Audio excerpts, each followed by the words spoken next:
Ladies and gentlemen, please welcome Columbia, South Carolina Mayor and Conference of Mayors President Steve Benjamin.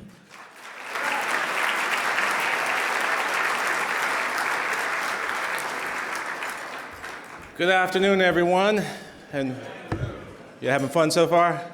All right. Welcome to the 87th annual winter meeting of the U.S. Conference of Mayors. It's my honor to acknowledge my fellow leaders in conference leadership, Vice President Brian Barnett of Rochester Hills, Michigan, our second Vice President, Greg Fisher of Louisville, past President Elizabeth Kautz of Burnsville, Minnesota, and of course our CEO and our Executive Director, Tom Cochran. Please give them and our staff a round of applause for their great work.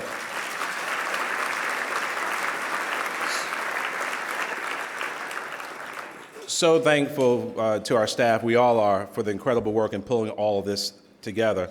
I want to welcome all of our mayors who've traveled to be a part of this meeting.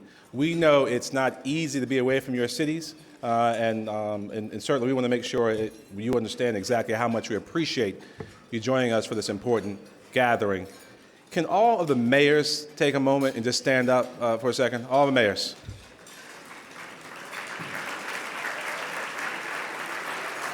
Record turnout, guys. Record turnout of mayors from across the country. Largest attendance ever. Thank you so much. So proud to be a colleague of yours. As a reminder, all of our plenary sessions are live streamed and available at usmayors.org and on the United States Conference of Mayors YouTube channel. For those of you on Facebook, Twitter, Instagram, use the hashtag MayorsDC19 when posting about this gathering, MayorsDC19. We also invite you to download and use the U.S. Conference of Mayors official app. It's available on iPhone, iPad, and all Android devices as well. I do want to take a moment to thank the sponsors of this year's winter meeting for their support of our endeavors. The AARP, American Beverage Association, Americans for the Arts, the American Hotel and Lodging Association, the Edison Electric Institute, Google, HDR, Ike Smart City, JP Morgan Chase and Company, Postmates, Starbucks Coffee Company, Suez, Target Corporation, Uber Technologies, the Walmart Family Foundation, WeWork, and of course our title sponsor, Wells Fargo. Please give them all a round of applause.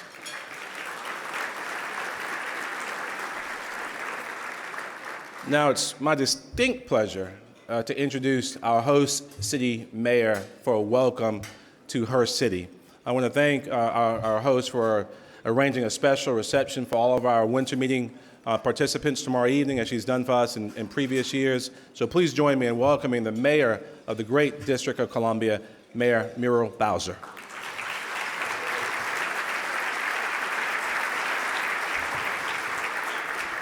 Well, thank you everyone for being here and welcome to Washington, D.C. I want to thank you, President Benjamin, and all the leadership of the U.S. Conference of Mayors for hosting another wonderful winter meeting. Please give President Benjamin our appreciation. And I am so very proud to represent 700,000 Washingtonians and proud to be a partner with you in this work.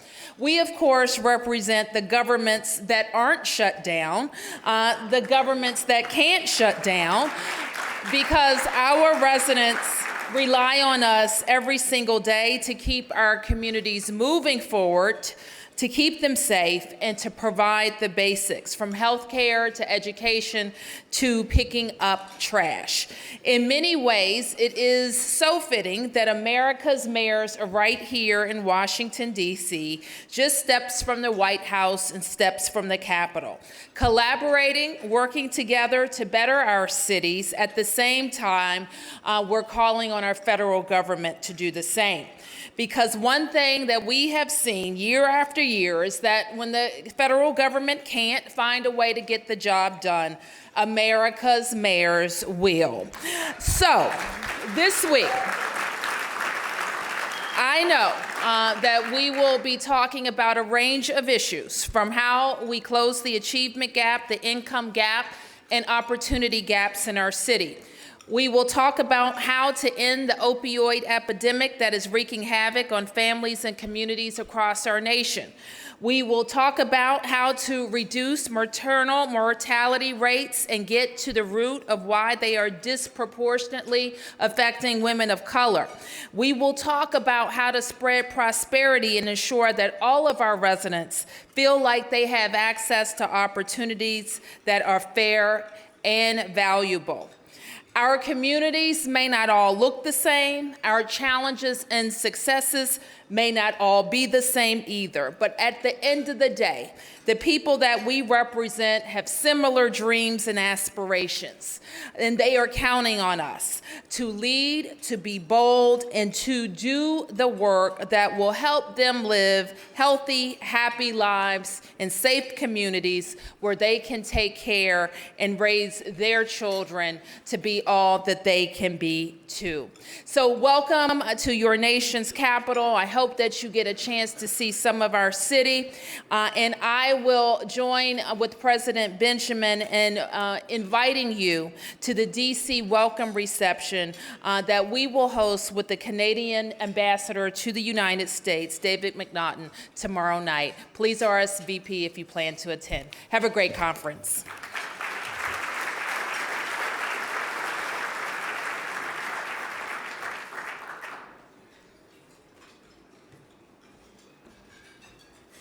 I want to thank Mayor Bowser.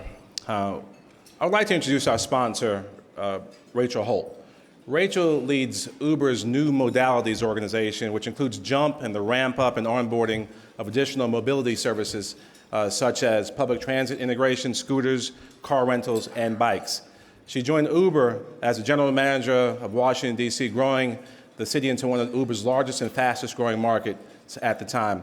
She was ranked number 9 on Fortune's 40 Under 40 in 2016 and was named by Fast Company as one of the most creative people in business. Please join me in welcoming Rachel Holt and thanking Uber for sponsoring this lunch.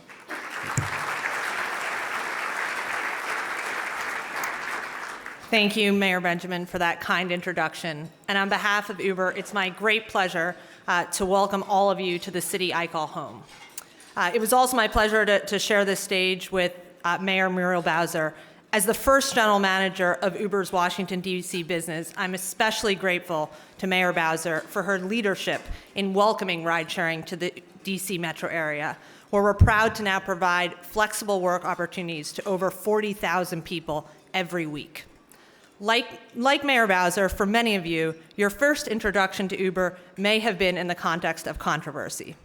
When I joined the company back in 2011, we were a tiny 30-person startup with a lot to learn about working with cities, and it showed.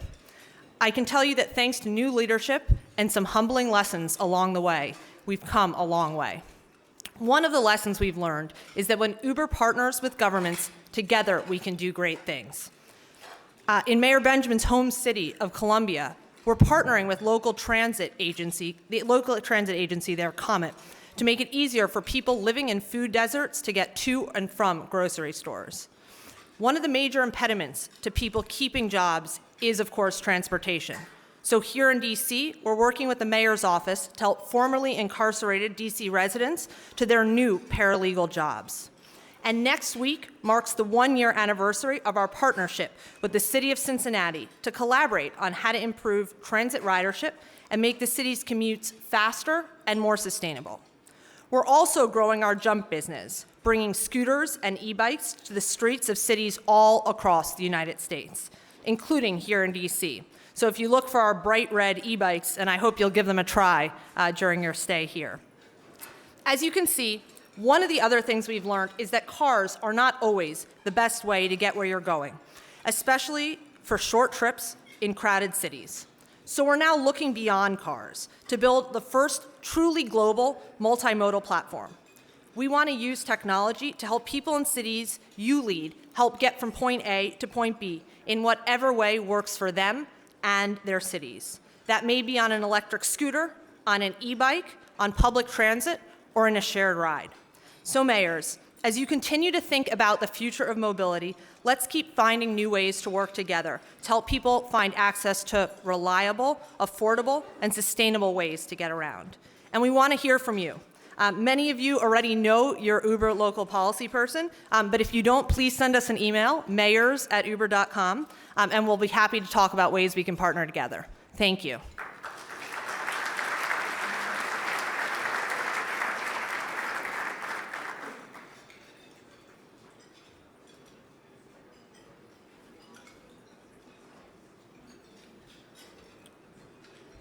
Thank you, Rachel. Our next speaker has held many important titles: presiding judge, Indiana State Attorney General, Mayor of Gary, Indiana, chair of the United States Council of Mayors Criminal and Social Justice Committee. She's been a star of an episode of Undercover Boss, and now she's president of the National League of Cities. But the titles that I like most are friend and sister. Please join me in welcoming Gary, Indiana Mayor and National League of Cities President Karen Freeman Wilson.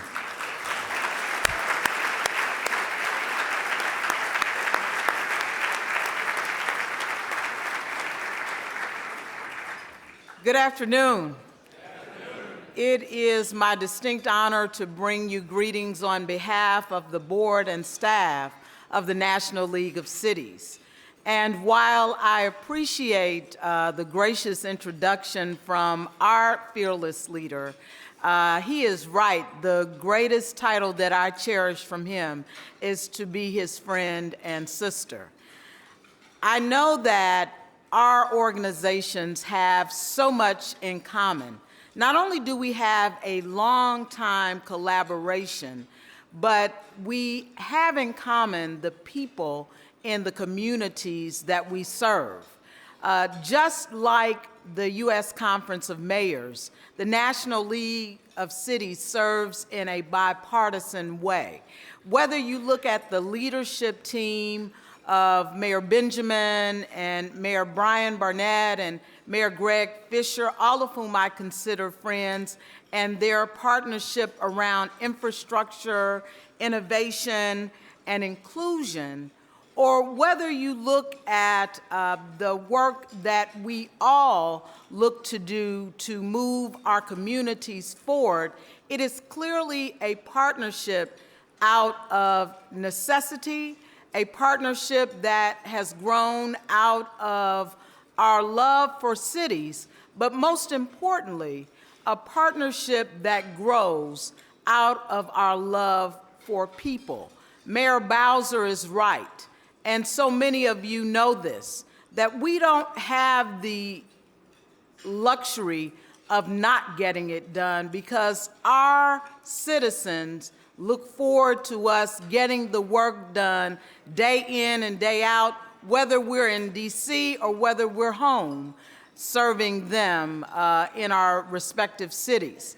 I think about a woman who seems to email me every week, and every week she has a different problem for me to solve. Now, you know, some of you get those emails from your citizens, and even though Gary is a smaller city, I know that those of you who lead in cities of 1 million people or even larger get the same emails from that 1 or 2 or 10 citizens. And I do my best to answer those emails, not just because she's entitled to an answer, but because it reminds me why we do the job in the first place. It's not because of power or position. It's because of the fact that we love people and we understand that it's the citizens that we serve who count on us to elect them every day. And so congratulations. Congratulations on record attendance.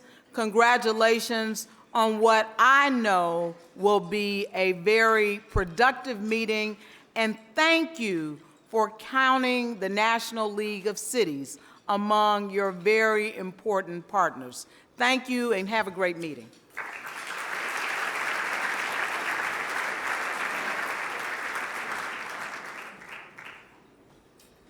want to thank you, Mayor Freeman Wilson. We talk a lot about big issues at this meeting, but sometimes it's the little things close to home that make a big impact for our citizens. Our pets are one of those issues. Research shows that people with pets get more exercise, report less loneliness and stress, and have stronger social ties, all benefits that foster healthy communities.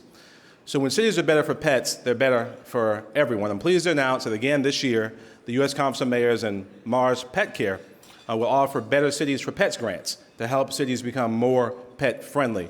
Last year's recipients, Fort Worth Mayor Betsy Price, Richmond Mayor LeVar Stoney, and Hallandale Beach Mayor Adams are making great progress with their pet-friendly initiatives. Mars Pet Care wants to help your cities too. The application process is going to open soon. I hope you consider applying. The Mars team will be in the exhibit area in the hallway. You guys know, run the gauntlet down the hallway, talk to all of our wonderful supporters and sponsors, and they'd love to tell you more. So, also for the last 4 years, the U.S. Conference of Mayors has partnered with Major League Baseball on its Play Ball program. In 2018, more than 300 mayors and over 35,000 children participated in this program. That's a new record. So we're excited about this incredible partnership. We're releasing today the 2018 Play Ball report, which will be sent to Play Ball mayors. So guys, keep your eyes out for this. But today we're here to talk more about the future. We're pleased to join with Major League Baseball in announcing the 2019 Play Ball program. To help kick things off, we have Mr. Tony Regans, the Executive Vice President of Major League Baseball and Softball Development. Tony has been a good friend of ours. And Major League Baseball, Tony wants you to know that we appreciate Major League Baseball's support of all that we've been doing. He also has a special guest with him that he's going to be introducing. Tony?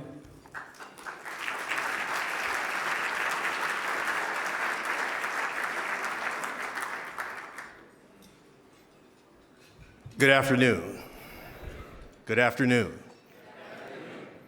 On behalf of Major League Baseball, our commissioner, Rob Manfred, we are simply here just to say thank you and express our gratitude for the relationship, the partnership with the U.S. Conference of Mayors and the Boys and Girls Clubs of America as it relates to our Play Ball initiative.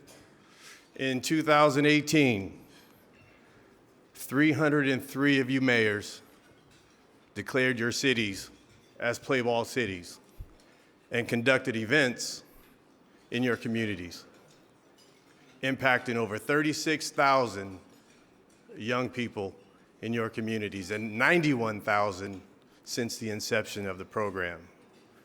We'd like to thank President Benjamin, Tom McClyman, Tom Cochran, Jocelyn Bogan, Jared Aronowitz, Major League Baseball consultant Doug Palmer, former mayor of Trenton, New Jersey, for their outstanding dedication and hard work in this effort. The genesis of the Play Ball initiative and the relationship with the U.S. Conference of Mayors began with our special guest. She is an exceptional athlete, a tremendous student, and she can play ball. Just watch.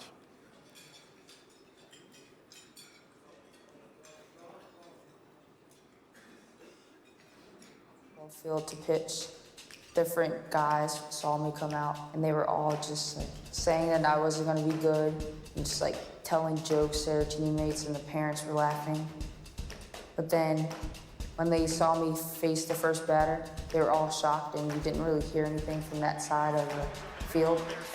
It's over. A complete game for Monet Davis.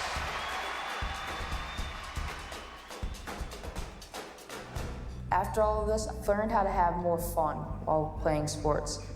Not just for myself, but for everyone else. For people to come up to me saying that I inspired them, it just kind of made me want to become a better player and a better person.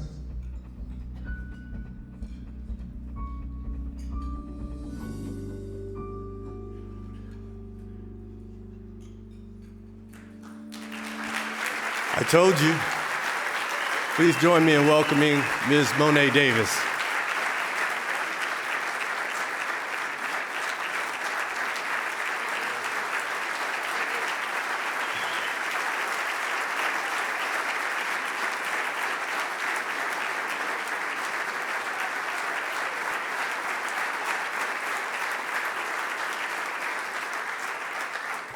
Thank you so much. Good afternoon. So many of you may or may not know, I'm Monet Davis. I'm from Philadelphia. I play 4 sports. I play basketball, baseball, soccer, and softball. And at the age of 7, I was fortunate enough to be asked to play on an all-boys baseball team down in South Philadelphia. And I was very nervous, but I just knew that sports was a part of my life since growing up. I've had an older brother, a bunch of older cousins, and they've just taught me sports. But I got the opportunity to play for the boys team, and it completely changed my life. I wouldn't be the person that I am now if it wasn't for my coach and for my teammates. And I've gotten to do a lot of cool things, like speak in front of all of you wonderful people. I got to do a bunch of stuff with MLB baseball, and my life just isn't the same since then, but I've just enjoyed every moment of it, and I just want people to give other kids around the country the same opportunity that I have, and it'll change their life. It'll change everyone's life. It'll just change the whole world. So you should go out, support, play ball, and give those kids the opportunity because it'll change everyone's life. Thank you.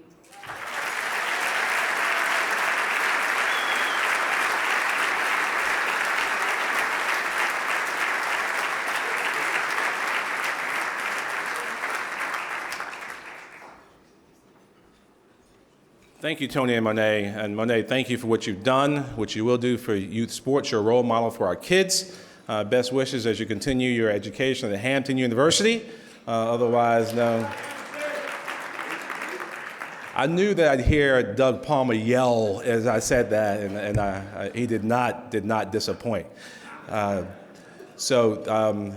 ball is so much fun. It's even fun that a lifelong Yankees fan who is in a city that has a Mets affiliate will wear a Mets hat, even to support play ball. We hope everyone will start planning their 2019 play ball event, and we're asking mayors to show their support for baseball on opening day, March 28th. Please remember to wear the baseball hat of your favorite team and take a picture and post it on social media. Look out for more details soon.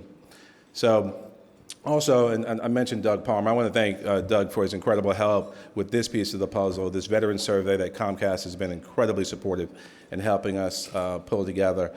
Last October, the U.S. Conference of Mayors, with the support of Comcast, sent out a survey to identify the successes and challenges mayors are facing as we seek to better serve veterans at the municipal level. Today, I'm pleased to announce the preliminary findings of that survey.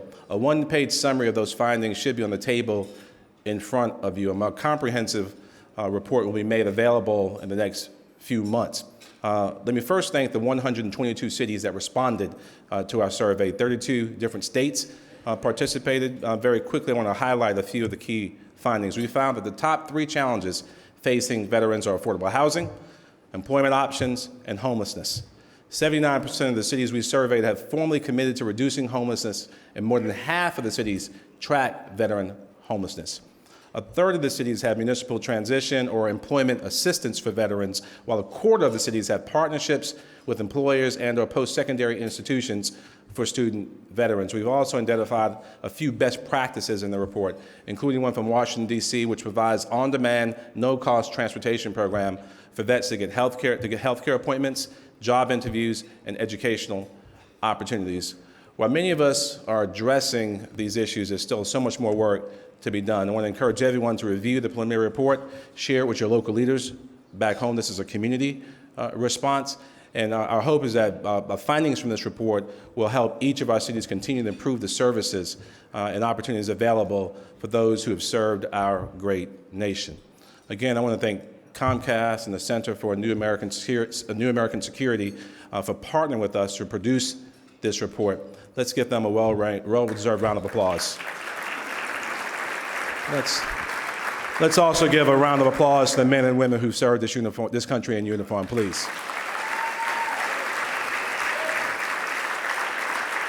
We love to say that victory starts in Columbia at Fort Jackson. We train a preponderance of the men and the majority of the women for the Army, and we believe strongly that we are indeed the greatest democratic nation in the history of the world because of the men and women who serve this country. Next, we're going to move to a chat about how cities can prepare for the future of work. We're living in a time where people choose where they want to live first and then find jobs. So we're going to have a discussion about enhancing what's already working in cities to attract great new talent and new companies. Think of it as less about attracting HQ2 and more about helping cities understand how they can create HQ1 in their own cities. And our sponsor, WeWork, knows a little bit about that. Since it began in 2010, WeWork has changed the game on how and where people go to work by designing, building, and operating a global network of shared offices, workspaces, and office services for individuals and their businesses. It allows entrepreneurs to get off the ground and out of the garage without worrying about filling a whole office or managing overhead expenses. It gives entrepreneurial people, gets them together in new ways. It's a concept that's taken off in a number of cities, large and small, all across the country, indeed across the world. So now let me welcome our panel to the stage. First, we have Maria Camella, WeWork's global head of global public policy and public affairs. Next, we have noted urbanist, I like that, Richard Florida. If you've talked about bringing the creative class to your city, you certainly have to thank Dr. Florida. His most recent book, The New Urban Crisis, deals with increasing inequality, deepening segregation, the failing middle class, the part that mayors can play in helping solve these challenging issues. And our final panelist is no stranger to the U.S. Conference of Mayors. I'm so happy to welcome back our dear friend and past President Mick Cornett of Oklahoma City.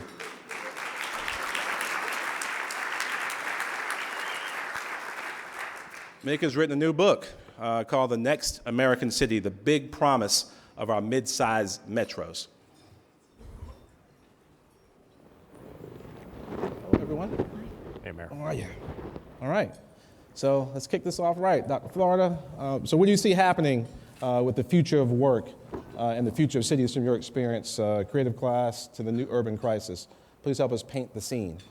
Well, you know better than I. I mean, I learned most of what I know from talking to mayors and talking from folks like Maria and companies, great companies like WeWork, which are defining the future. But look, my dad worked in a factory with a 7th grade education from the year about 1934, took time off to serve this country in World War II, came back, worked in that same factory till the day he retired in 1965. A high-paying, middle-class job, put me and my brother through college, bought a house. Now you look at what's happened in work over the course of our lives. That blue-collar middle class, only 5 to 6% of Americans work in a factory like my dad. 20% of Americans do some kind of blue-collar work. They might drive a truck. They may do maintenance work. They may do mechanical work. They do construction. And then we have 2 big class groups I wrote about. The one group we talk about a lot is that creative class, the knowledge workers, the college grads, the people doing science and technology and business, building companies like WeWork, education, research. But the biggest class of all in America is the service class. Nearly 50% of Americans, disproportionately women, disproportionately minorities, disproportionately new immigrants to this country, do low-paid, precarious work in the service class, making less than half what a knowledge worker makes. That's a big change, and I think that's behind the divide. You mentioned that, Mayor, the divide in this country we have, which is becoming paralyzing us. Now, one optimistic note. You know, since I wrote that new book, which you so kindly mentioned, by the way, you need to read this guy's book. I was so honored to be able to write a little forward chapter. It's incredible about the middle city and how it's coming back and what it's doing. But, you know, going around talking to many of you mayors and many people in cities, what I see now is a real focus on how do we close this gap between the haves and the have-nots, the knowledge workers and the service workers, by working to upgrade that service job, making it a better job, doing what my dad said. When I took a job working in a factory in 1934, it was crappy work, Rich. It took 9 of us to make a family wage. Grandpa, grandma, me, my brother, my 5 sisters. I came back from the work, that manufacturing job was a good job. That's what we're seeing happening in cities now. Talking about raising minimum wage, about our starting wage. Talking about how do you upgrade that job and give it more creative content? How do you give those people more better work to do? Customer involvement. How do you drive more profit and productivity? So at the end of the day, I know we have a problem, but I'm optimistic that we're going to solve it right in our cities. Amen. Amen. So before I ask you, Maria, are you also a published author or no? I am not. I do not have I a want to make sure I wasn't the only unpublished author on the stage right now. You're in good company. Okay, good deal. All right. So Maria, where does WeWork fit into all this? How does WeWork fit into the future of work, the future of cities, and how can you partner with mayors to not only encourage economic growth, but also the inclusive opportunity that Dr. Florida talked about? Yeah, I mean, I think it goes back to what you were talking about in the introduction of WeWork, and just to take a little bit of a step back for those of you who aren't as familiar with the company, we started out with one location in New York City in 2010, and the idea was really to bring together, space, design, technology to help entrepreneurs and small businesses either get a good idea off the ground or grow that small business. And today, nearly 10 years later, we're in 100 cities, 27 countries, and have 400,000 members. And so, this idea of being able to connect small businesses and entrepreneurs so that they could feed off the good ideas of other members, have access to flexible space, and then also, have access to services that normally would be the typical barriers to growth and creating additional jobs is part of who we are, and has really grown over the years to the point where we're not just servicing entrepreneurs and small businesses, but a third of our members are now enterprise companies. So, when we really look at cities, our primary objective is partnering with mayors. And I think from a very practical standpoint, and this probably gives away my background, working in government for both the state of New York and the state of New Jersey, when we work with a mayor, and all of you know this firsthand, you understand your cities. And we really feel like we have the ability to partner with you, one, on location. Where are the neighborhoods, where are the communities that are important to you that we can potentially be an accelerant for economic opportunity. So we've seen, over the course of the years and from our data that, when we stand up one WeWork building on a block, that 70% of the members in that building are coming to that neighborhood for the first time. So not only are we providing, the ability for businesses to grow within your cities that are homegrown businesses, we're also providing an economic ripple effect to the infrastructure around a building. So we've seen examples, and Denver's a great example of this, where we partnered early with the city. We came into an area of downtown that was on the cusp of revitalization and really became, the anchor there. And that's really part of what we want to be doing as we move forward and really be in lockstep with mayors. And I think the other thing too to keep in mind, which we found a lot of success in, is when we partner with whatever your economic development entity is on the front end, we tend to be a very easy way that an enterprise company who's looking to break into a new market can do so, right? Because it's a little bit of an easier lift. We find the space, they understand what they're getting from a product perspective in terms of the culture that it's being offered and the services. And so when we've been able to work with mayors up front and be that connection, we're able to bring, new businesses in a not as traditional sense. I think, when you're kind of in government, and this is from my experience, at least at the state level, you kind of look at economic development wins in a very specific way. Like I have to bring one company in one very specific industry in order to say that I'm creating jobs. And I think we look at our ability to really be, a way to grow, homegrown businesses, an accelerant for your surrounding infrastructure, and then really to attract, a multitude of different enterprise companies that represent a lot of different industries. Sure. Thank you. And we've enjoyed partnering with WeWork and watching your growth. We've seen so much of the dialogue and incredible growth in our big cities time and time again. The question is, what does this mean for rising cities? A majority of our cities in here are mid-sized and smaller cities. And Mick, borrowing from the title of your book, how can a mayor in this room make sure that their city is the next great American city? Yeah, there are a lot of great examples in this room, you're right. And I urge mayors of mid-sized cities that now's the time. You're seeing a lot of young people looking around the country at where they want to live, and they're looking for things that are already available in a lot of mid-sized cities. Things like affordability.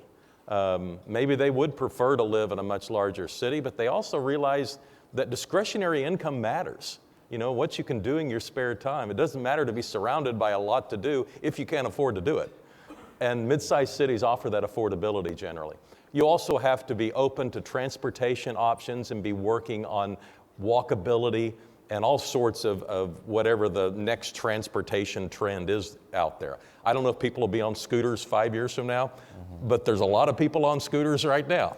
And I think at your own peril, ignore those types of trends, because young people want their city to be engaged in whatever it is that mobility means to them, but it probably doesn't mean stuck in a car on the freeway. And traffic congestion is a big deal. You must be an inclusive city. I've never met a young person who didn't want to live in a city that had a high level of inclusivity to it. And the last one, and that I'll mention, and this sometimes is the most difficult, is I think you need to have some sort of cultural relevance to a larger conversation. Your city needs to be known for something, or appreciated or acknowledged for something worldwide or nationally. People want to live in a city that they have something they can talk about. For Oklahoma City, we largely did that through sports, but you also can't be weak in the arts. You can't be weak in business opportunities and in projects like We Look, and always be on the cutting edge. So, when I was elected mayor, I remember someone coming up to me and says, "What are you going to prioritize? Is it going to be the arts? Is it going to be sports?" And I said, "We're going to do it all." Because the answer is you can't have a weakness. You've got to be working on all of those things. Even if you haven't accomplished it today, you need an answer on how you're working to do it. Oh, absolutely. How do you make sure that, the mayors in here are from urban areas, suburban areas, and rural areas? Richard, how do you ensure, are there key strategies that work in all three environments, or what are your thoughts there? Well, I just want to echo what the mayor said, because what he said is so important. First thing is, I think with the Amazon HQ2, which you mentioned, I think that might be the last time we see a big company pick the political cities I love. I lived in both of them, political and financial capitals of the world. I think people are looking at these mid-cities. Young people are looking at them, not only because they're priced out, because the big cities have become not quite as interesting. You know what I'm saying? Everyone I know moving to New York, and I live part-time in New York, is older than me. They're the people who can afford. So I think whether it's Pittsburgh, whether it's Oklahoma City, whether it's your city mayor, I think companies, Steve Case, a guy right from this town, with his Rise of the Rest, they're talking about really building and making investments in these mid-cities. I think that's very important. And I think personally in America, and look, the trends are the trends. People were going to the big cities. They were going urban. But those trends reverse. I think we have this false dichotomy between urban, suburban, and rural. When we look at the survey data, you quoted some great survey data, about a third of the population likes living in a big city. And 40 or 50% of the population likes living in a nice suburb. And 20 or some population likes living in a rural area. We can offer, one of the great things about America, we can offer you a small city, a big city, a medium-sized city, a suburb, a rural area. The thing is, I think what the mayor said, a focus on inclusion, a focus on emphasizing that creativity, that you can be who you want to be, a focus on having some options for transport. What I really love what this man said was the idea of being part of a conversation. I think people want to be part of a place that matters. Being the best rural town, I've been working in Bentonville a lot. Seeing that transformation happen in tiny Bentonville and what's going on there. There's money in Bentonville? What? There's money in Bentonville? No, there's no money. Oh, okay. It's an interesting contrast, though. I'm not trying to, you have one company moving, the other company staying and rebuilding. But I think it's very interesting to look at a whole variety of experiments in making great communities. You look at that Hudson Valley outside of New York, where so many of the New Yorkers are going now just to have affordability, to have a place, to be part of a community. So I think, but my old friend Mayor Murphy from Pittsburgh, we go back a long time, he always says this: as a mayor, you have to be intentional. You can't just let the trends come at you. You have to shape and swerve those trends. So I think that idea of understanding the trends and being intentional about what you can do, and I think any size place, even places with real things going against them, can matter if you're intentional. Awesome. Before I come back to Maria, it's interesting looking at the demography of where people choose to live that Dr. Florida just touched on.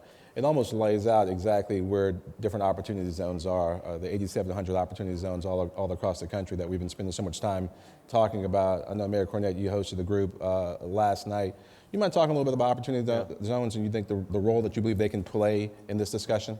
Well, I think there's a lot of investment opportunities out there, but especially in mid-sized cities, there hasn't always been the access to capital. And so Opportunity Zones is a supply-side initiative to try and address that access to capital. In our part of the country, it always seemed like the very best development deal was in Dallas. I mean, if you had money to spend, there was always going to be somewhere in the Dallas Metroplex where that money should go. And it's interesting, just here in the last year, Dallas-based Omni Hotels has invested $150 million in downtown Oklahoma City. So to see a Dallas-based company spend that type of capital in downtown Oklahoma City shows that, yeah, there are trends taking place, and money is starting to move away from the largest opportunities out there to mid-sized cities who offer, a better cap rate long term. Fantastic. So beyond attracting the next HQ2, how do we leverage WeWork, Maria, the ecosystem to grow local businesses? I mean, how do we make it easier for global enterprises to set up regional hubs, hand in hand the local workforce? How do we leverage it best?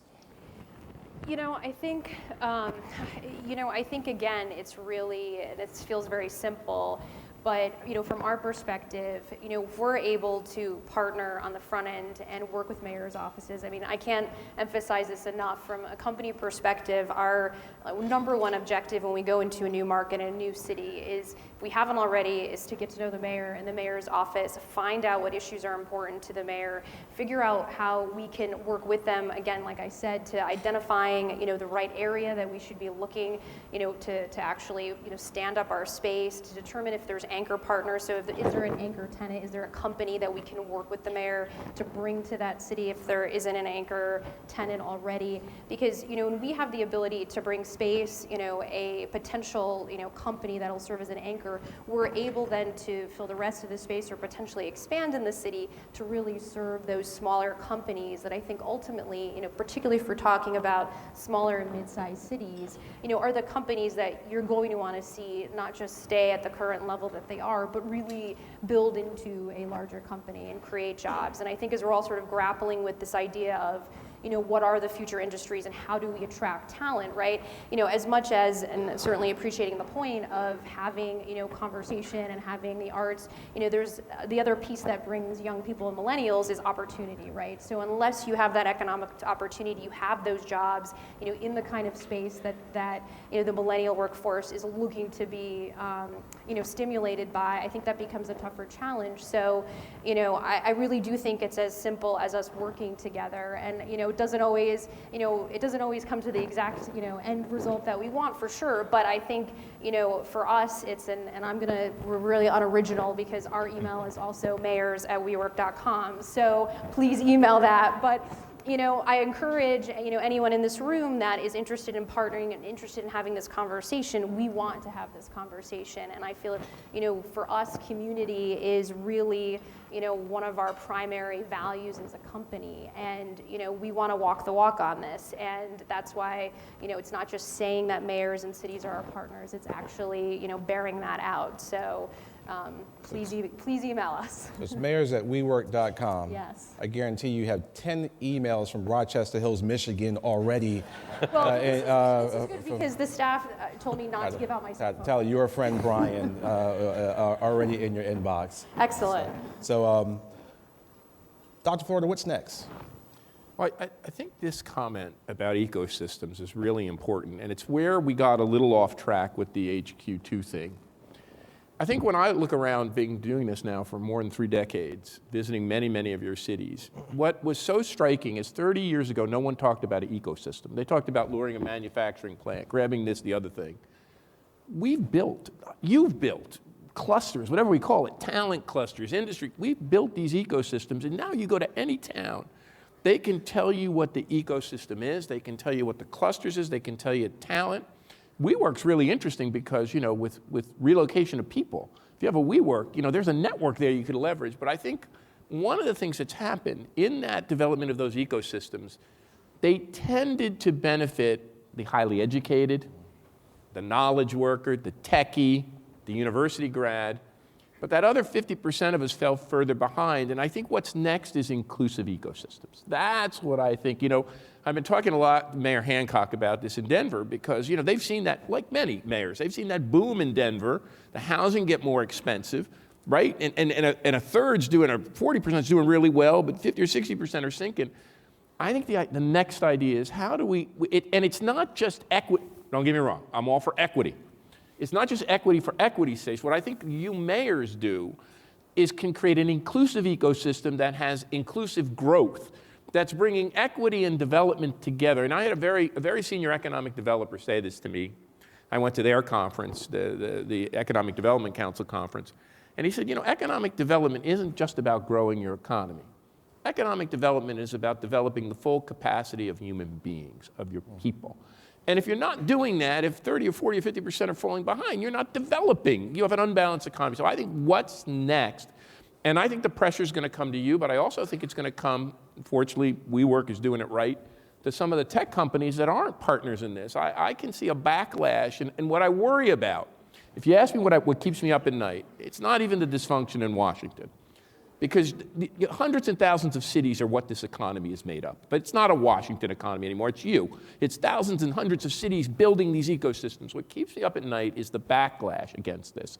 If we get a backlash which says technology's no good, and innovative companies are no good, and they're driving up my housing prices, and my city isn't going to heck, and I want to ban them, that's a terrible thing for American ingenuity. So I think our future is really about how in community, doing it our own way. There's no one way. There's thousands of ways. How do we make these ecosystems and clusters inclusive? How do we make better jobs for low-wage people in precarious employment? How do we make housing more affordable? And how do we make cities and suburban areas, rural areas for everybody? Sure. Mika and Maria, 30 seconds. Any final thoughts before we wrap this up? The importance of connectivity. The people that are moving to your cities have connections throughout the rest of the world. The people that have left your city still have connections in your city. Those connections in today's connected world lead to economic development and growth and a lot of positive things. So figure out ways to make sure your city is taking advantage of all the connections that your city already has. Leverage them. How about that? And Maria, final word? mayors@wework.com. Thank you all so much. Thank you. Thank you, all right. Mayor. Thank you.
Well, ladies and gentlemen, please welcome Conference of Mayors CEO and Executive Director Tom Cochran.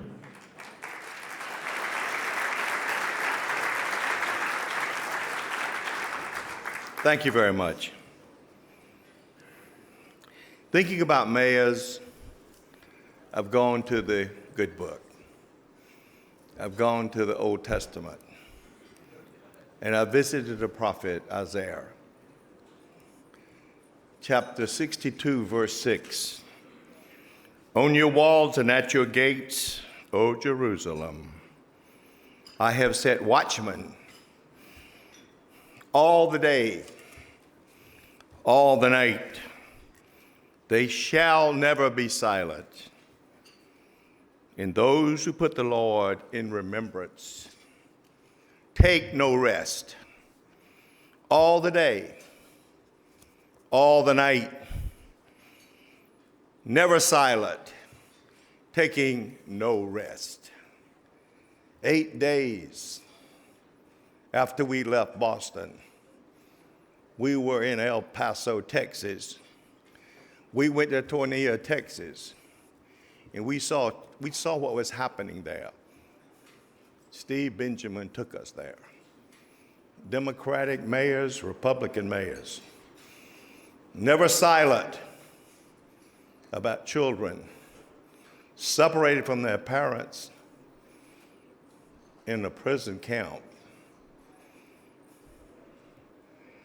Steve Benjamin took 20 mayors to the inauguration of the President of Mexico. First time ever.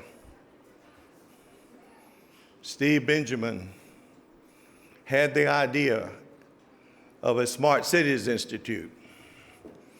And we went to New York City and joined with the president of New York University to create the first Smart Cities Institute. And we went to Montgomery, Alabama with our brother, Brian Stevenson, to see the Lynching Museum and launched our Compassionate Center, Inclusion and Compassionate Center. And we went to Bristol, England to be with other mayors around the nation. And we went to San Francisco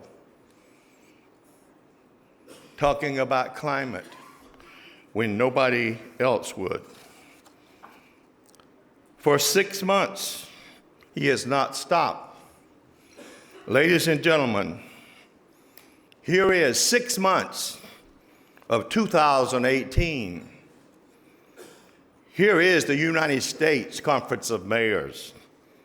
Here is the pure, unadulterated personification of leadership. Stephen Benjamin, the 77th President of the United States Conference of Mayors. Roll the video, you ain't seen nothing yet. The role of mayor and the role that we play in American democracy is often understated. We fought for over 80 years for the people in America's cities, always for the right thing. The nation's mayors are here to call attention to a shameful condition and certainly to call on the administration to reunite as quickly as possible the thousands of children who have been separated from their parents. The mayors you see before you are Democrats and Republicans. We're united in our fight for justice. We're united in our fight for what is right. We're a country that upholds the unwavering values of inclusion, compassion, and respect. We know that the mayor is involved every single day on creating jobs and creating safe communities. What we don't think about as much is our role in creating the proper tone in which our citizens treat each other by, how we actively play a role in creating compassionate cities for all people, how the art of inclusion is not just led by head and heart, but also by really intentional leadership. For those of you who may not know, the United States Conference of Mayors has taken a leadership role in the area of climate change and reducing greenhouse gas emissions since 2005, building more resilient communities and creating a more sustainable future. These are wonderful, strong, healthy, inclusive incubators of what it means to be an American. It's on infrastructure and innovation and on inclusion. And seeing radical inclusion in action, and to have people here from all across the world doing amazing things, it shows the power of the human spirit. We need more people who care about the cultural fabric, the spiritual fabric, the fact that we are all in this together, serving in public office. You can make a dramatic change in the lives of the people who need you.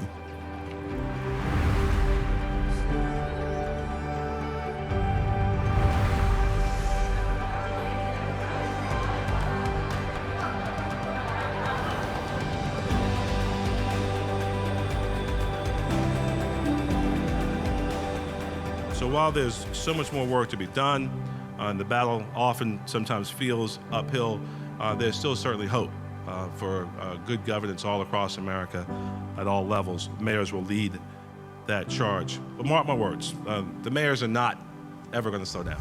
What you see here and the camaraderie and the humor, what you see are genuine friendships. They've extended across this organization for over 80 years.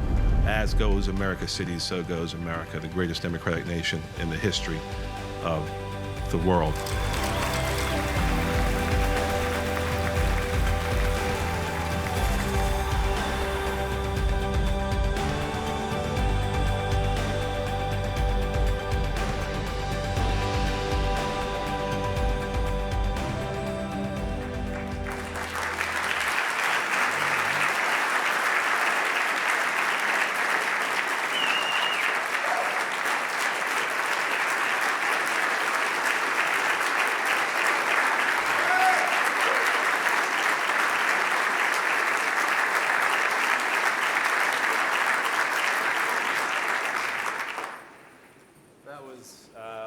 That was incredibly humbling, and I dare say undeserved as well. My wife DeAndre and I were figuratively paralyzed about 3 years ago as we watched our daughter Bethany, she was then 10 years old, share with our Baptist pastor a story about the preacher who'd gotten so incredibly fed up with the deacons and trustees at the church that he decided to skip church that Sunday and go hunting. He enjoyed hunting. So as we walked through the forest for a few hours, he heard some rustling and thought it was that deer he'd been looking for. And regrettably, it wasn't a deer. It was an 8-foot-tall bear standing there looking right at him. He took a shot at the bear. The bear was unfazed. It was coming right at him. He stumbled, twisted his ankle, and did all he could at that point. He said, "God, I'm sorry for skipping church this Sunday. If you deliver me from this, I promise to make up with the deacons. I'll even kiss the trustees. Lord, the only thing I ask of you right now is to please make this bear a Christian." At that moment, the bear stopped in its tracks. It hit its knees and said, "Lord, please bless this food I'm about to receive."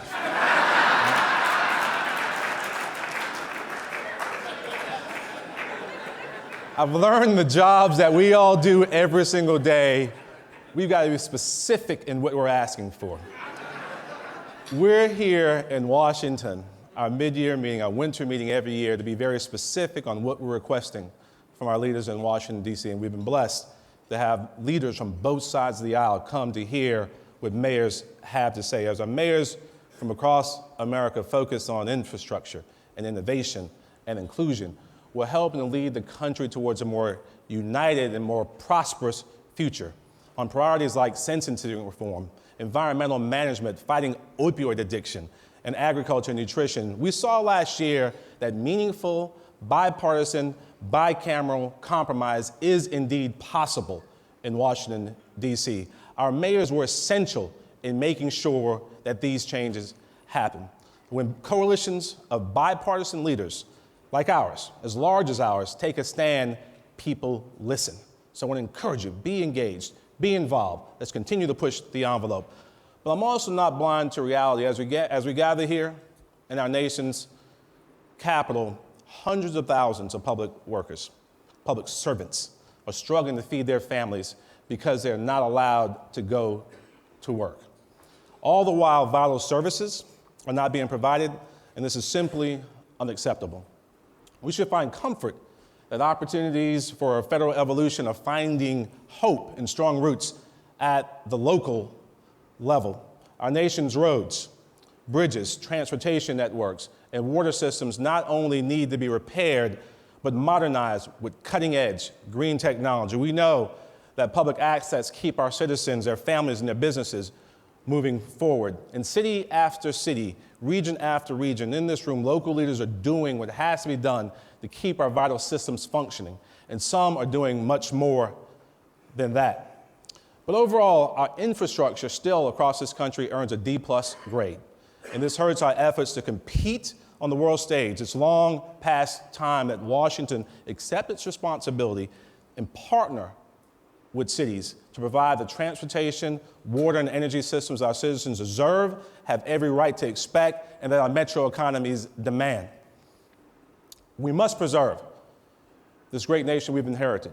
build for the future, build it for our children and generations yet to come. As we do so, increased prosperity and revitalized community identity will propel us all to the very next level.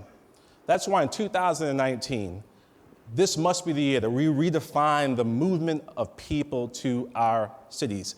Comprehensive immigration reform will move forward to the drumbeat of our collective will. If we're engaged in pushing forward on a compromise, we can get something happening here in Washington, D.C. Yes, it's possible. It is possible to increase border security while at the very same time accepting the fact that there are millions of hardworking people in this country who, while not officially documented, strengthen the economic health and cultural vitality of our cities and this great nation. The American dream is not dead.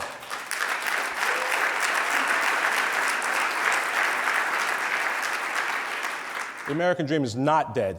It's more alive now than ever, if we will it. Our elected officials must, I repeat, must lead in a way that brings about meaningful action that benefit the whole of our nation. How do we maintain tradition while adopting new and maybe even unfamiliar elements of humanity into our diverse culture? Our mayors know how it's done because we do it every single day. We've addressed these opportunities with courage, with compassion, and ingenuity. We can do it. We have to teach the folks here in Washington how to do it. As our cities grow, sustainability is paramount. When we talk to our constituents, walk to work or spend time with our own families, environmental concerns are ever present. Rain, wind, and fire can destroy economic and personal security instantaneously. We've seen it happen in our city, as many of you have. At the very same time, that same wind and sunshine and water can bring hope and new growth. For decades, mayors have collectively raised climate awareness and established policy precedents on how we deliver a new green infrastructure. We are in the moment to make a new American commitment possible to responsible environmental stewardship. Our country needs it now more than ever. While Washington is gridlocked over a wall on the southern border, it's imperative that we unite around the truth that, if not actively confronted, climate change could force us to build unimaginably costly walls along our oceans and our rivers that feed our great nation. In pursuit of this better future, we should be happy that bipartisan is indeed a reality right here in this room. The United States Conference of Mayors pushes us to share what works and champions policies that look past ideological and demographic differences. I want to encourage all of our new mayors who are here in the room to meet your colleagues and share best practices. Of all the great things that we shared throughout the day, the very best thing you will take from this engagement is interfacing with your colleagues and taking ideas back home to help make your city better. We are driven by public service, and now we need to drive public action. Washington must shed the ideas of stalemate and don the armor of compromise. Whatever emotions we feel on this path, it's our duty to be courageously compassionate, listening and responding to the demands of the people as to how we move America forward. Mayors must place individual stories, real human stories, at the intersection of large-scale data. We have to humanize the tragedies that we're seeing out there. If we do that, then we can address the challenges and create incredible opportunities for all of our people. Mayors must have the heads and the hearts to advocate tirelessly for our citizens. And mayors, we have to view change as an inescapable messenger of opportunity. Opportunity is certainly before us. I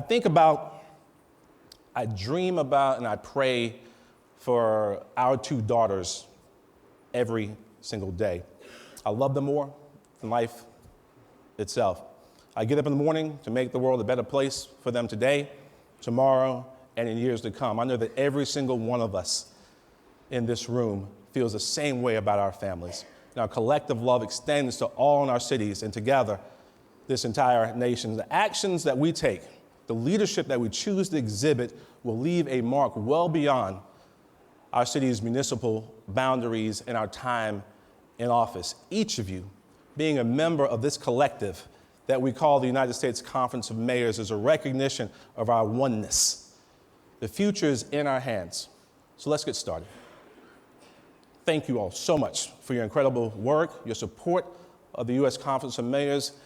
Our leadership is needed in America now more than ever. God bless you.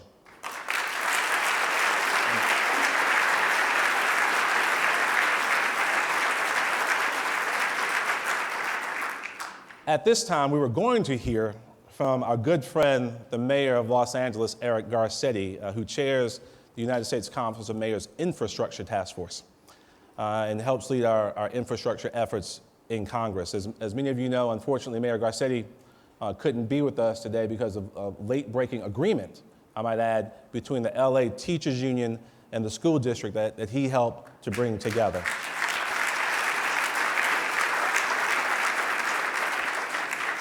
We're still excited that he will still be with us tomorrow, and I want to congratulate Mayor Garcetti on his leadership to bring an end to the strike and thank him for his tireless support of teachers, students, and parents. He continues to focus on what unites us and our shared goals, not on division. So Mayor Garcetti and I led a meeting of the Infrastructure Task Force right before Thanksgiving to develop our collective recommendations that we would make to Congress on a national infrastructure agenda. We have 5 key points to our plan. Go over them briefly: transportation, water, energy, community infrastructure, and tax incentives. That's going to be our focus. On transportation, we must secure the solvency of the Highway Trust Fund and grow future spending for our roads, transit systems, and bridges, and direct more of these funds locally. Invest more in our airports and spend down funds collected to improve our ports. In the water and wastewater area, our federal partner needs to step up by boosting funding and revamping how loans get delivered to cities and grants as well under the state revolving funds, as well as erase the backlog of U.S. Army Corps of Engineer projects. On energy infrastructure, it's time to reactivate the energy efficiency and conservation block grant program that we all use so effectively to help update our cities. We need to invest in local infrastructure by increasing the community development block grant funding to spur neighborhood projects and drive more resources into brownfields to get these sites cleaned up and redeveloped. And finally, Congress must revisit the tax code to restore advance refunding of tax-exempt bonds and extend the renewable energy production tax credits. We all need our federal leaders to come together and get something passed now so that we can address our nation's mounting infrastructure needs. Please feel comfortable about presenting these ideas to your congressional delegations in your visits this week to the Hill and thereafter. I want you to be comfortable with the priorities, and staff is available to make sure that we can help humanize it to some specific issues that you're dealing with at home. And never be reticent about telling your federal legislators that we're not talking about federal money as if it's manna falling from heaven. These are our tax dollars, guys. Our tax dollars that we want repatriated back home to work for our citizens. So that's what we're talking about. With that said, please stay in the ballroom. Very soon, we're going to be joined by our featured speaker. So we're excited about that. So y'all commiserate, network, meet a stranger, and we're going to have some fun in a little bit. Thank you. God bless you.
All right, everyone.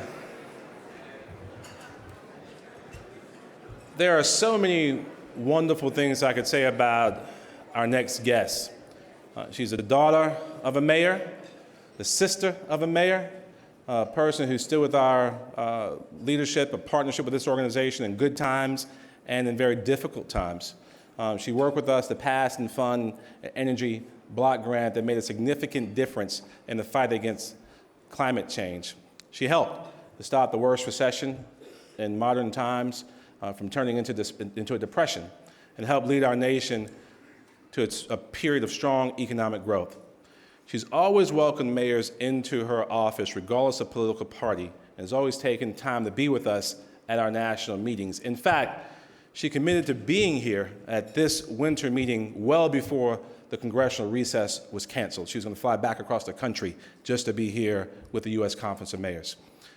As we face continuing challenges and opportunities related to priorities such as the nation's infrastructure challenges and world climate crisis, we're so fortunate that our nation has, as a featured guest, our featured guest, leading the United States House of Representatives. Ladies and gentlemen, please welcome the Speaker of the House, Nancy Pelosi.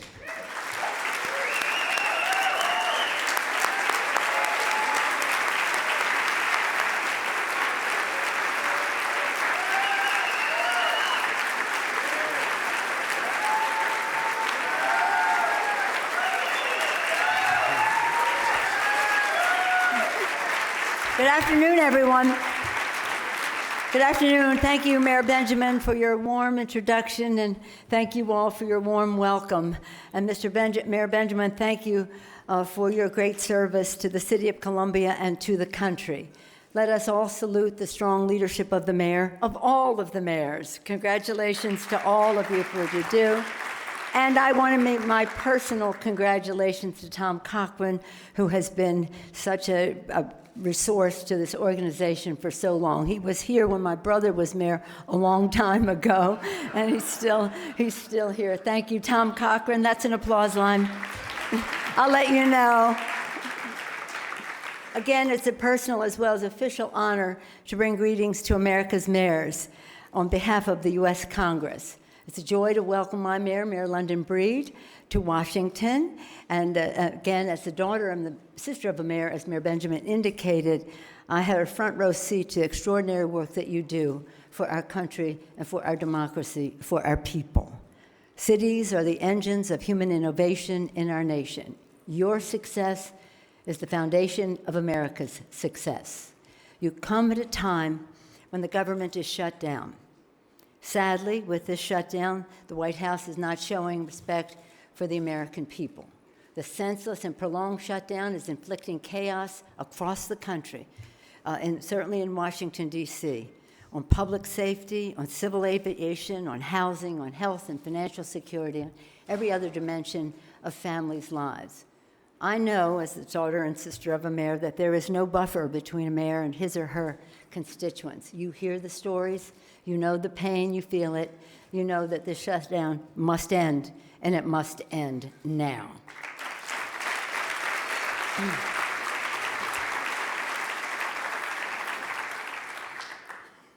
On day one, and since, the Democratic Congress has acted to end the chaos and restore certainty to people's lives.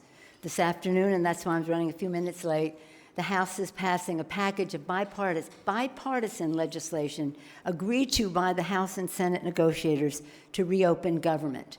To reopen government. With strong border security initiatives. This will be our 10th vote. Do you want to? Let's hear it for border security. This will be our 10th vote to reopen government.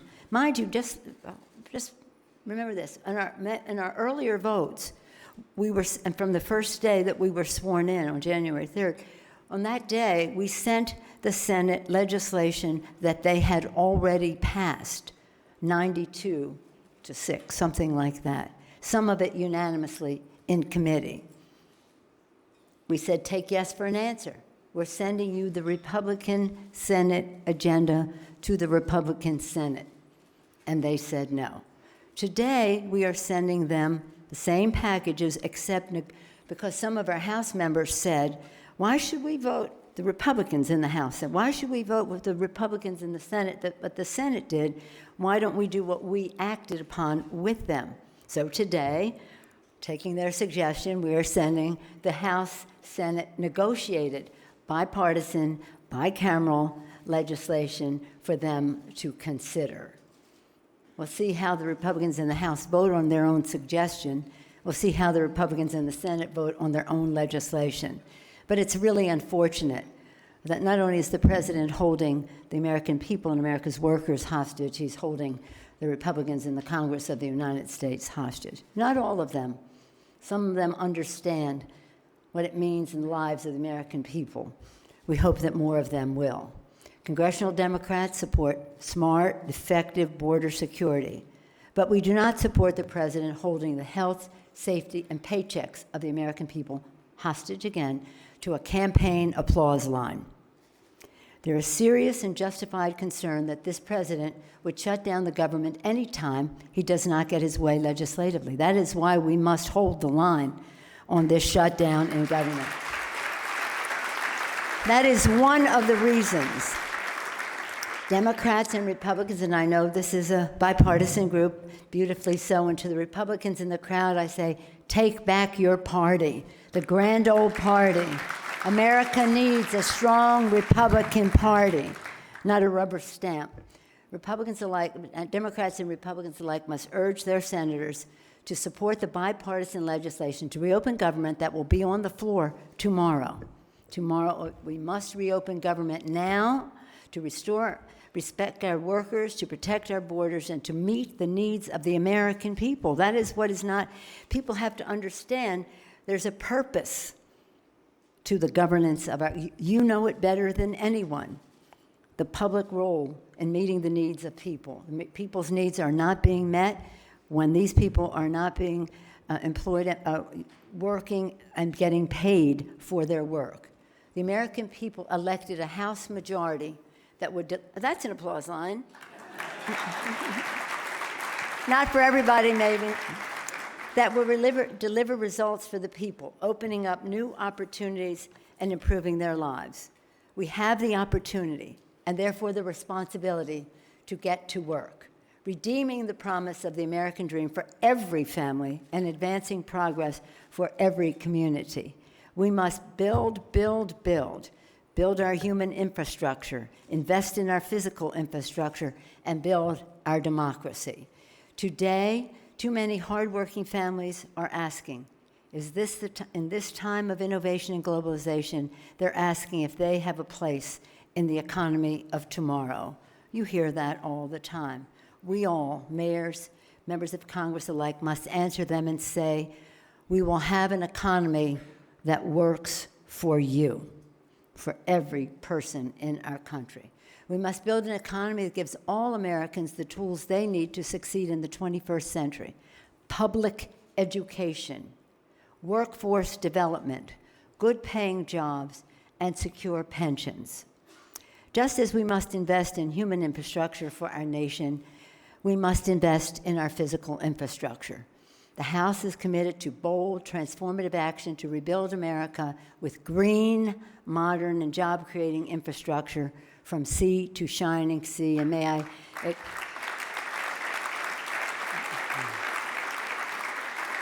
acknowledge another California mayor, Mayor Garcetti, for his leadership in building the infrastructure in Los Angeles in a very major way. Investing in our crumbling roads, bridges, and transit systems, and modernizing our ports and airports, rebuilding our children's schools to provide safe, modern learning experiments. We say to kids, education is important. You must study. You must learn. And yet they get a different message. We send them to a school that is not up to par for them. Mayor Palmer and I, when Trenton a while back, were watching kids learn how to build green infrastructure in the schools there. So some of you have taken the lead in a very important way, and I've been here when you've received your awards for infrastructure. I've been here when you've received your awards for the arts. I'll get back to the arts in a moment. bringing broadband internet to every corner of the country and fixing our broken water system so that every family has access to clean, safe drinking water. Some of our water systems are over 100 years old. They're made of brick and wood. Brick and wood.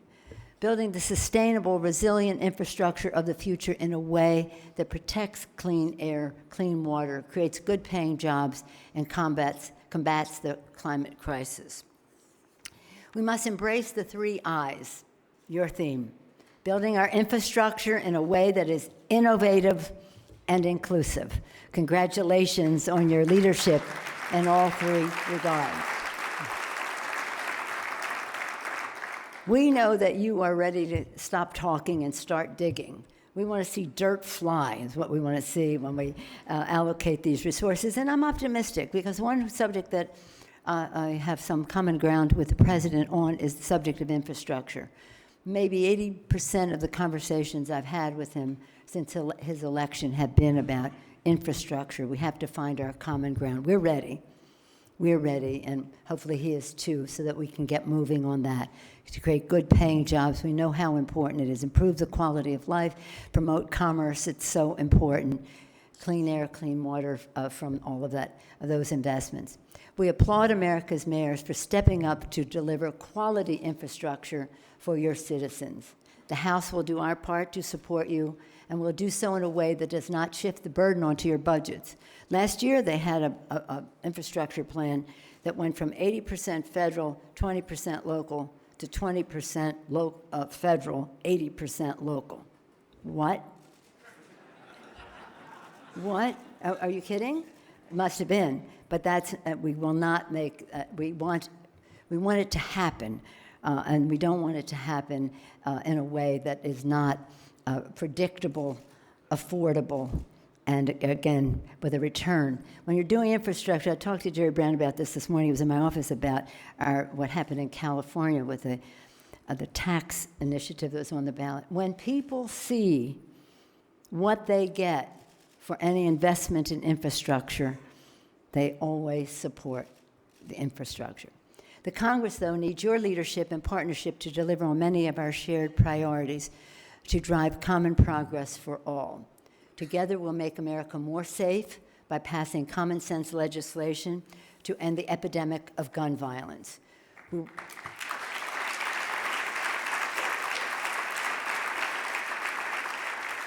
We will make America more American by protecting dreamers and TPS recipients. And passing comprehensive immigration reform. We will make America more just by protecting people with pre-existing conditions, expanding access to health care, and lowering the price of prescription drugs, and defending Medicare and Medicaid. And we will strengthen our democracy by passing the Equality Act, that is an act to end discrimination against the LGBT community. And so we're very excited about that. And our first bill, H.R. 1, to clean up corruption in Washington, to bring dignity to government by lowering the impact of dark, secret, special interest money in the political scene and empowering people, removing obstacles to participation, and passing the Voting Rights Act.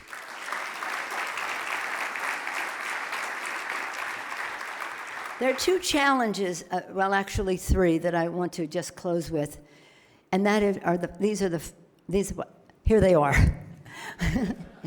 One is the sinfulness, the immorality of the disparity of income in our country. It is so stunning and remarkable. Say 40 years ago or a little bit more, the disparity in income between and we've had this conversation before, but it just gets worse. The disparity in income between the CEO and the worker was about 40%.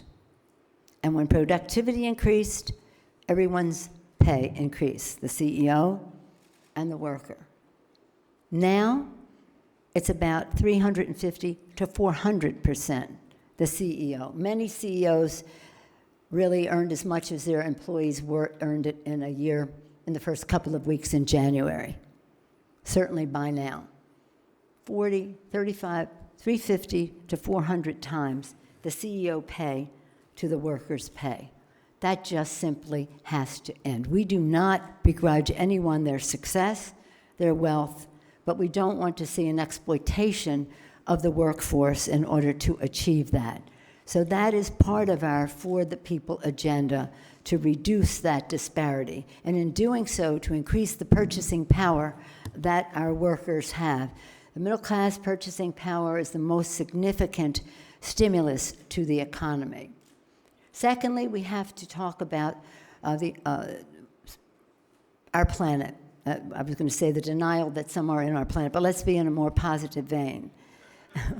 We know that the climate crisis is a crisis in many ways. First of all, it challenges the air our children breathe. It's a public health issue. Clean air, clean water, food safety. It's a public health issue.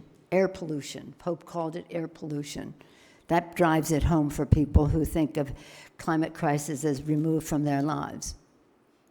Climate crisis, public health. Climate health crisis, our economic success to be number one globally in terms of green technologies. So it's an economic challenge.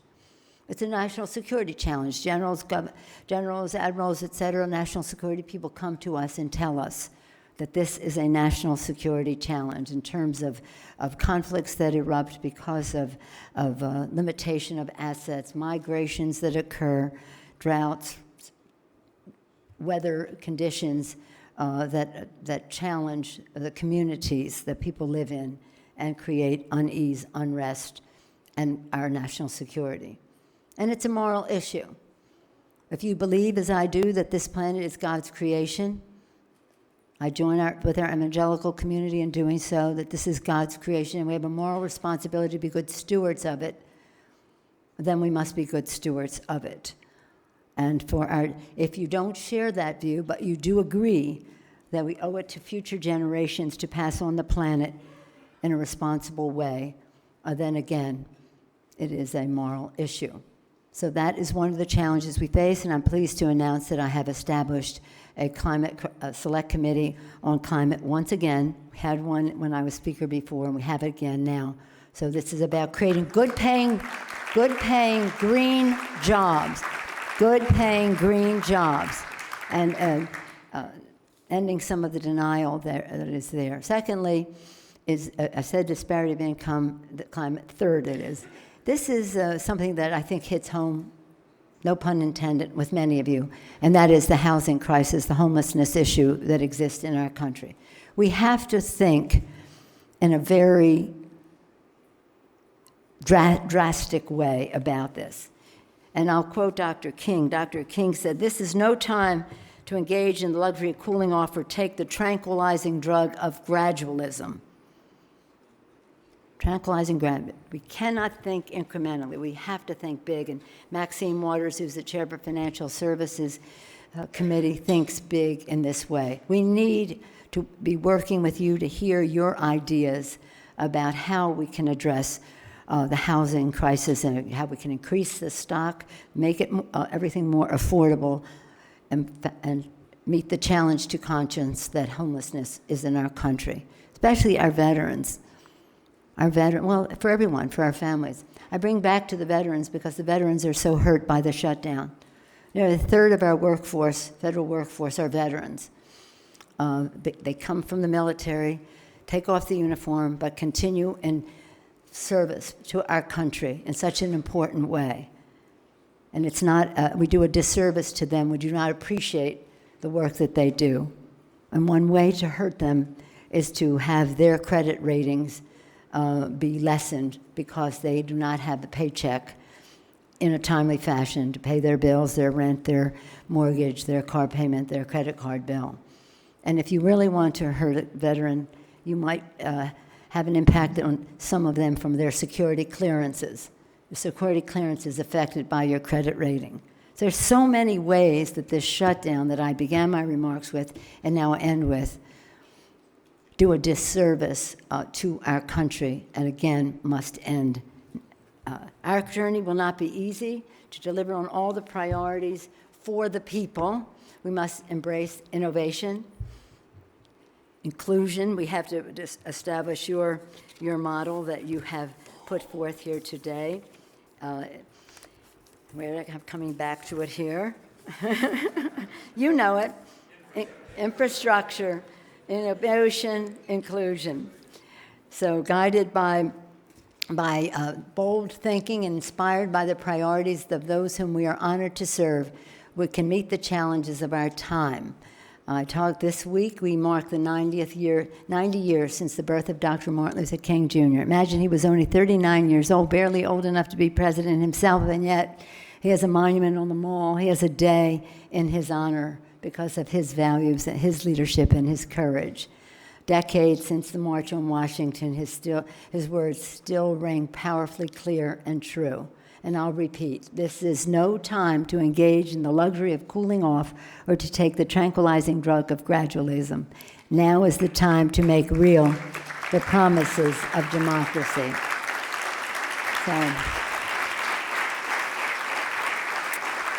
So I congratulate you. I know that some of you will be honored tomorrow for your work in the arts, and let me thank you for that. I do believe that one way that we can all come together in our country is through the arts. It is an area where we all, shall we say, put aside our differences. We laugh together, we cry together, we're inspired together. It gives children confidence that they can do other things if they can be creative. Poet Shelley once wrote, "The greatest force for moral good is imagination." So I'd add that I to your infrastructure, inclusion, and innovation, imagination. You are masters of it. You have to be every single day. Again, I congratulate those who will be honored for their contribution to the arts. The mayors have been in the forefront of that for so long, recognizing how important it is to infrastructure, innovation, and inclusion. Together, let us move forward to make the promise of progress for every family in every community and city across the nation real. Thank you all for your leadership.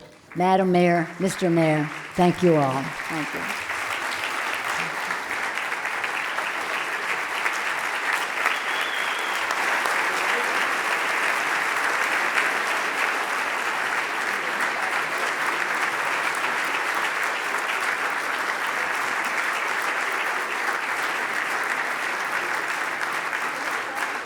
We want to thank Speaker Pelosi for being here with us, for always supporting the U.S. Conference of Mayors. And this session is adjourned, guys. Let's get to our best practices workshops. Thank you, Mr. Mayor.